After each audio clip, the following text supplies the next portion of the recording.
कहाँ चले देवर जी? अरे हमारा नेक तो देते जाइए। दीपाली ने अपने देवर सुबोध से कहा। भाभी दोनों दीदियों ने तो लूट ही लिया है, लीजिए जो बचा खुचा है तो आप भी ले लीजिए। सुबोध बोला, अरे भाई मैं तो मजाक कर रही थी, तुम तो मेरे बेटे के समान हो, तुमसे क्या नेक लेना। जाओ तुम बेफिक्र होकर अपने कमरे में जाओ, आरती भी तुम्हारा बेसब्री से इंतजार कर रही होगी। दीपाली बोली, थैंक यू भाभी जो आपने मेरी आरती को पसंद किया। सुबोध बोला। तब दीपाली बोली, थैंक यू किस बात का सुबोध, बड़ी बहू होने के नाते ये तो मेरा फर्ज था कि इस घर के लिए ऐसी लड़की लेकर आऊं जो बहुत सुंदर, सुशील और संस्कारी हो, और मुझे ये सब गुण अपनी ममेरी बहन आरती में दिखे, और उसने भी तुम्हें पहली ही नज़र में पसंद कर लिया था, और फिर मम्मी पापा के लिए अलावा और भी रिश्तेदारों को आरती बहुत पसंद आए, इसलिए इस रिश्ते में कोई अड़चन नहीं आई। फिर आरती है भी तो कितनी खूबसूरत, लेकिन फिर भी भाभी आरती को ढूंढा तो आपने ही था, इसीलिए सारा श्रेय आपको ही जाता है। सुबोध बोला, बस बस रहने दे, अब मेरे गुणगान करने बनकर, यह बातें तो बाद में भी होती रहेंगी, जा पहले अपनी नई नवेली दुल्हन के पास जा, वह तेरा इंतजार कर रही होगी। दीपाली बोली, जी भाभी, और ऐसा कहकर सुबोध जाने लगा तो दीपाली ने पूछा, कोई गिफ्ट लिया है उसके लिए या नहीं? हाँ भाभी, सोने की अंगूठी लाया हूँ। सुबोध बोला, तब ठीक है, जा और उसे ज्यादा मत सताना। दीपाली मुस्कुराते हुए बोली, और इधर सुबोध शर्माते हुए अपने कमरे की ओर चला गया। सुबोध के जाने के बाद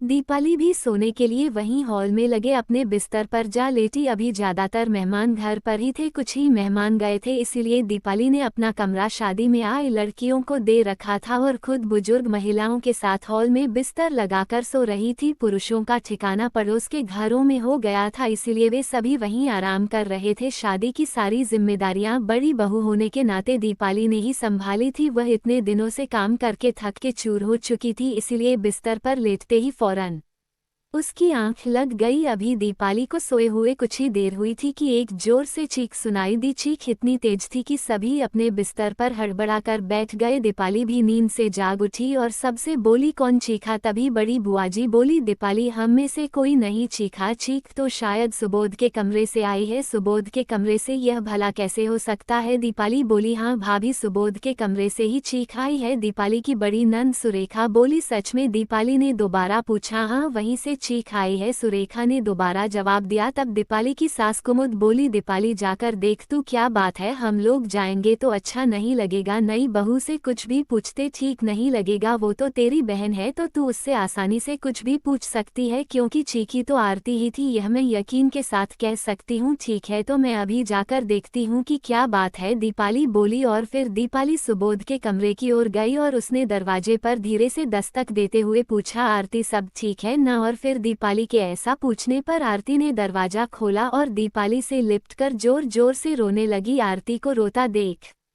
दीपाली बहुत जोर से घबरा गई और उससे पूछा, क्या हुआ आरती, तू रो क्यों रही है? सुबोध ने तुझसे कुछ कहा क्या? नहीं दीदी, वो कुछ कह ही नहीं पाया। आरती बोली, तेरे कहने का मतलब क्या है? आरती साफ साफ बोल, मैं कुछ समझी नहीं। दीपाली ने घबरा कर पूछा, दीदी जैसे ही उन्होंने मेरा घूंघट उठाया तो बेहोश होकर बिस्तर पर लुढ़क गए, इसीलिए डर के मारे मेरी चीख निकल गई। आरती बोली, यह क्या कह रही है तू? दीपाली ने पूछा। हाँ दीदी, उन्होंने मेरी उंगली में अंगूठी पहनाते हुए कुछ बातें की और फिर जैसे ही मेरा घूंघट उठाया तो बेहोश हो गए। आरती बोली, चल मैं जाकर देखती हूँ कि क्या हुआ है सुबोध को, दीपाली बोली। और फिर दीपाली सुबोध के पास गई और पानी की बूंदें उसके चेहरे पर डालकर उसे होश में लाने की कोशिश करने लगी, लेकिन सुबोध होश में नहीं आया तो वो भागते हुए हॉल में गई और फौरन टेलीफोन करके डॉक्टर साहब को बुलाया। इसके बाद घर के सभी लोगों को बताया कि सुबोध बेहोश हो गया तो सभी भागकर सुबोध के कमरे में पहुंचे। थोड़ी देर में डॉक्टर साहब अपने स्कूटर से वहां आ पहुंचे और उन्होंने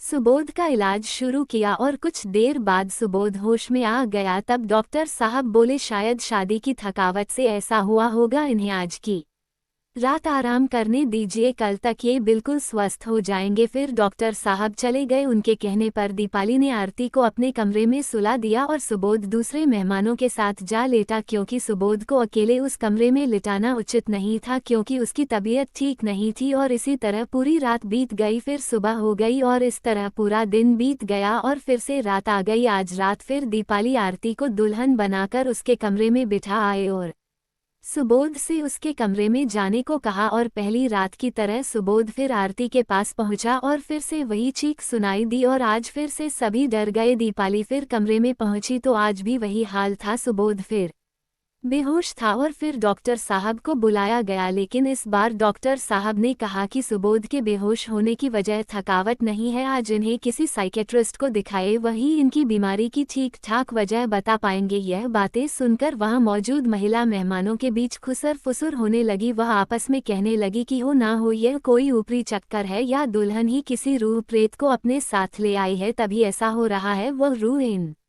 दोनों का मिलन ही नहीं होने दे रही है। दीपाली ने ये सब सुना तो सबसे बोली, शांत रहिए आप लोग, ये क्या बेसिर पैर की बातें कर रहे हैं आप लोग। कल ही हम लोग सुबोध को किसी साइकेट्रिस्ट को दिखाते हैं, सारी बातें पता चल जाएंगी कि क्या बात है। फिर दूसरे दिन सुबोध अपने बड़े भाई और पापा के साथ साइकेट्रिस्ट के पास गया और डॉक्टर ने उससे बहुत से सवाल पूछे और सुबोध ने सब कुछ साफ साफ बता दिया कि अभी उसकी उम्र केवल 23 साल है, ना उसका का पहले किसी लड़की के साथ कोई अफेयर था और ना ही कोई शारीरिक संबंध। उसने तो पहले ही मन में सोच लिया था कि वह अपने घर वालों की पसंद से ही शादी करेगा। अब डॉक्टर को पूरी बात समझ में आ गई थी और उन्होंने आरती को भी अपने पास बुलवाने को कहा और जब डॉक्टर साहब आरती से मिले तो उन्हें पूरी बात ठीक तरह से समझ में आ गई, क्योंकि आरती बहुत ही ज्यादा खूबसूरत थी, सुबोध से कई गुना खूबसूरत। और फिर डॉक्टर साहब सबसे बोले, सुबोध को विंस्ट्रोल या कैलिगफोबिया हुआ है, इस बीमारी में होता क्या है डॉक्टर साहब?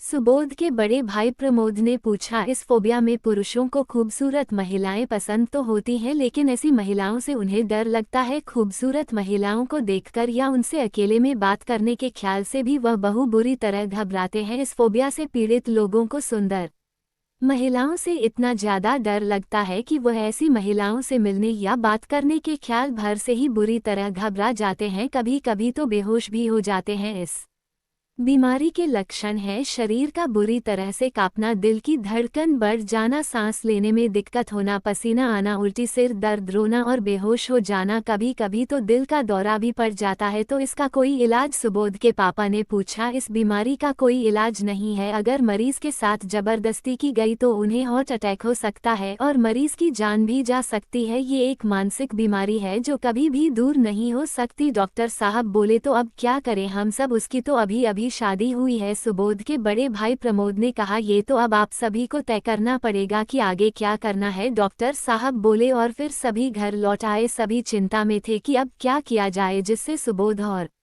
आरती की खुशियां बरकरार रहे। इस बात को लेकर सभी चिंता में डूबे थे और सुबोध की मां का तो रो रो कर बुरा हाल था। वह अपने बेटे को जीवित भी देखना चाहते थे और खुश भी। बड़े अरमानों के साथ वह आरती को सुबोध की दुल्हन बनाकर लाई थी, लेकिन अब उन दोनों की खुशियों को नजर लग चुकी थी और तभी आरती ने सभी को रोते रोते अपना फैसला सुनाया कि वह सुबोध से तलाक लेगी। ऐसी शादी को जोड़े रखने का कोई मतलब नहीं जिसमें उसके पति की जान जा सकती हो। वह रोते हुए सबसे बोली, मैंने यह फैसला अपने दिल पर पत्थर रखते हुए लिया है। मैं भी सुबोध जी से अलग नहीं होना चाहती। मैंने उन्हें अपने दिल में देवता का स्थान दिया है, लेकिन मुझे क्या पता था कि मेरी यह खूबसूरती मेरे देवता की जान की दुश्मन बन जाएगी। मैं एक रात की दुल्हन बनकर जीवन भर रह लूंगी, लेकिन मैं उनकी जान की दुश्मन नहीं बन सकती। कृपया मुझे आप सभी माफ कर देना। आरती की इस बात पर सबका मन भर आया और सभी औरतों की आंखों में आंसू आ गए, लेकिन इसके सिवाय और कोई चारा ना था। आरती एक रात की दुल्हन ही सही, लेकिन उसका सुहाग जिंदा तो रहेगा। आपको क्या लगता है, आरती ने सुबोध के साथ रिश्ता तोड़कर सही किया? क्या आप सोचते हैं कि इस शादी को बचाए रखने के लिए कोई और उपाय हो सकता था? तो प्लीज़ कमेंट करके ज़रूर बताइएगा। चैनल को सब्सक्राइब करिएगा, वीडियो को लाइक करिएगा। कहानी सुनने के लिए धन्यवाद।